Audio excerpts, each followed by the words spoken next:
প্রিয় ভিউয়ার্স, নিউজের স্ক্রিনে যেই যুবকটির ছবি দেখছেন তার নাম রুবেল। বাড়ি কৈলাসহর গৌরনগর আরডি ব্লকের আওতাধীন শ্রীনাথপুর ১ নম্বর ওয়ার্ড এলাকায়।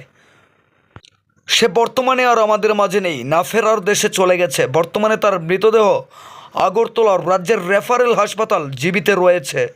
আগামীকাল সকাল 10টা থেকে 11টার মধ্যে শ্রীনাথপুর তার নিজ বাড়িতে আসলে পরবর্তীতে তার নামাজের জানাজার সময় আমরা অবশ্যই জানিয়ে দেব। তবে আর যাই হোক, তার মৃত্যু অনেকটাই দুঃখজনক, কারণ তরতাজা একটি যুবক, অকালেই ঝরে গেল তার প্রাণ। নিশ্চয়ই সেটা আমরাও চাইনি।